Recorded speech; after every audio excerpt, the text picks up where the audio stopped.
All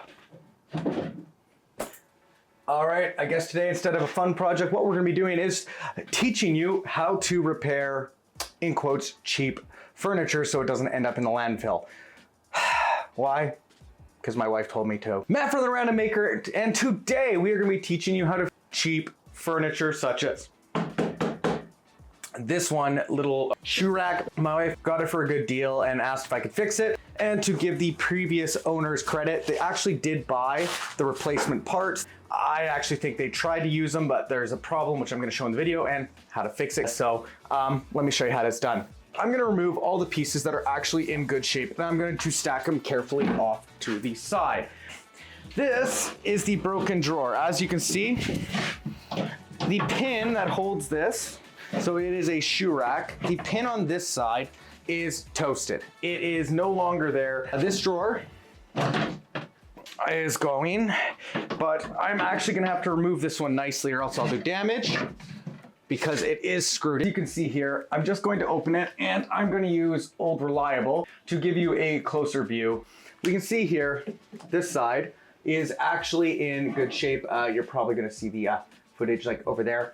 This side is in good shape. Now the problem is, this side has been torn out. Again, refer to footage right there. And you can see the problem coming out of this. And so, yeah, so what I'm gonna do is we're gonna remove this one as seen in the footage. And then I'm going to be having to repair the tear out. I'm just gonna pull these all apart.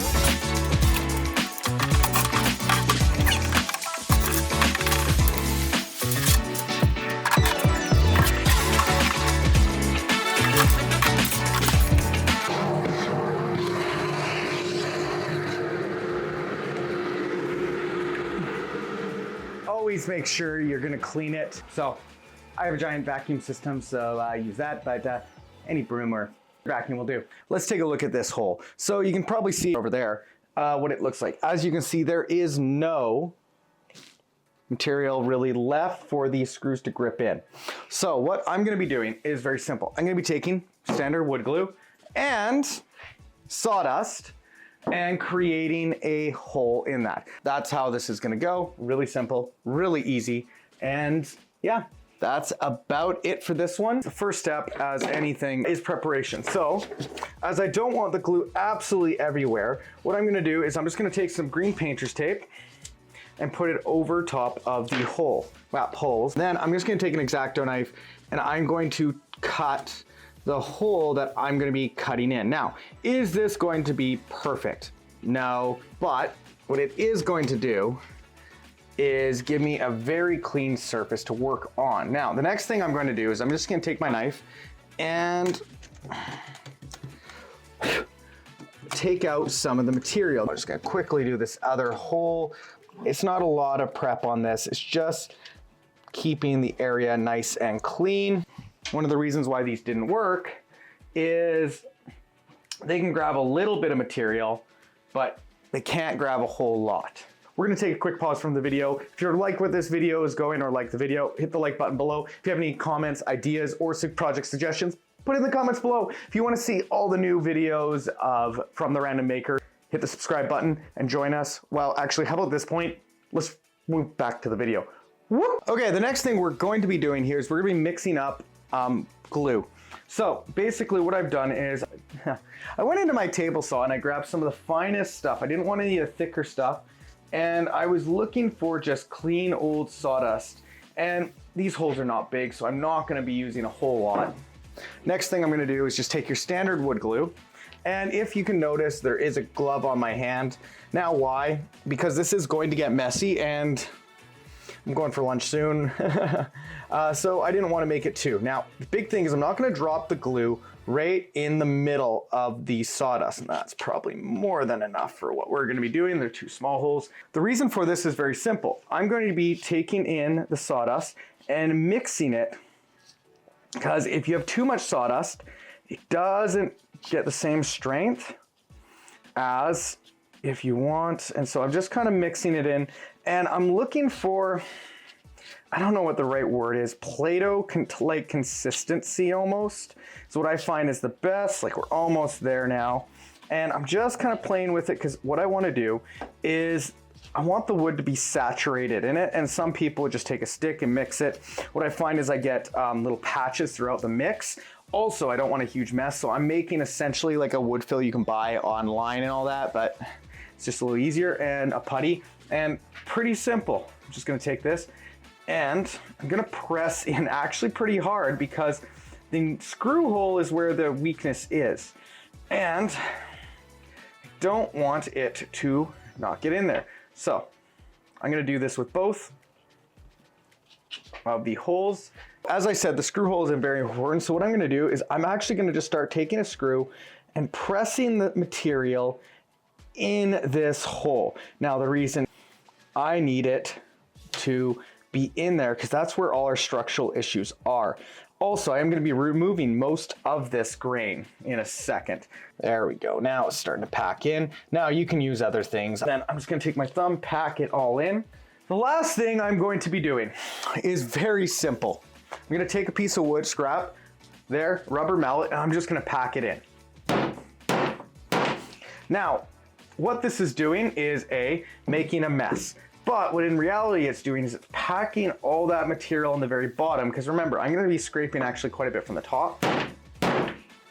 I am not leaving most of it in. Actually going to be taking a lot of it out. So A, I can see the hole without measuring, and B, it's just, top wasn't the problem. Okay, so we've got that done.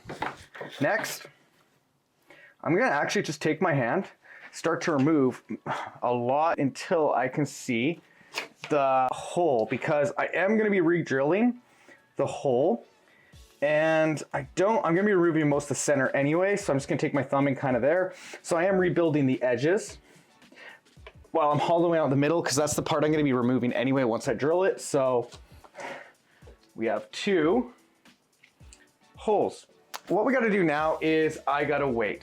What I found for this thick, because the sawdust actually takes a lot of the moisture out, so it dries a little quicker, and then I'll get back to drilling this. Let's, move on. What we have now is nice dried glue. Really simple. So what I'm gonna do here is, there is a lot of glue on there, that's why I put the painter's tape down. I'm gonna remove the painter's tape, and then I'm gonna take an X-Acto knife and kind of cut the wood down. And the reason for that is very simple. I'm gonna be drilling anyway. This is actually very solid now, and I've set up a countersink drill bit, but I've actually sunk the center in so that I have the proper depth for the cut. Not ideal, but I don't have anywhere near the right size of a stop drill bit. A stop drill bit, something like this, where I have a piece that I can actually set the depth, and so I can't drill past this. I don't have one the right size. Unfortunately, my smallest one, the needle's too big, would go right through the material. So I'm gonna use a center drill bit. We are using screws, so I actually want it undersized anyway. Remember, we're rebuilding the material. That is what we're doing. And so this works in this case. I'm gonna get you guys a little closer. I'm gonna take an X-Acto knife, get the glue away, and let's make it a little nicer. What we're doing here is I'm just gonna remove, and I'm gonna do this for both. It kind of works that way. And yeah, I'm just gonna remove it. Next, all I'm gonna do, I'm not gonna do too much. I'm actually gonna stick the blade out quite a bit. I'm just going to flex the blade.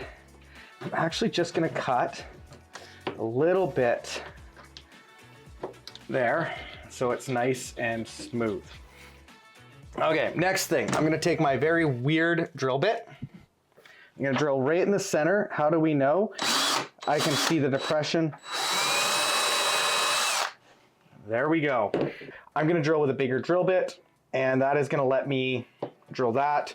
At the bottom, all I'm gonna do is, I'm not even gonna ream out a lot of the material, so I've got a drill bit that fits into this. And I can take a bit of painter's tape, but to be fair, what I'm just gonna do is, I'm seeing it's about a 1/2 inch, so I'm just gonna touch the material and let it go, okay? So I'm gonna do one here, because you can see I drilled in the second one to make sure it's good. All I'm gonna do here is get rid of that top layer. And what that's done is now we have a buildup so that when we put these in, it's gonna be nice and solid. Okay, there it is, good. And as we can see, it is actually threading in now. And some people might say, well, you've just filled the hole. Yeah, I have. That's kind of the whole point. You could, in theory, I know some people would just say, well, fill the hole, but that is not what I'm aiming for. Even if the glue's a hair wet, and I don't think it is at this stage, but these are now solid. I'm gonna finish these off, and then we'll put this back together, and that's about it. I'm gonna sweep this out, and I'm gonna probably take some shots of me putting it back together. But the moral of the story is this. You want basically putty sawdust and wood glue, and you want to make sure that when you are mixing it, you get it packed in. At this point, I can put the drawers in and we're good to go. Let's get some shots of that. Whoop.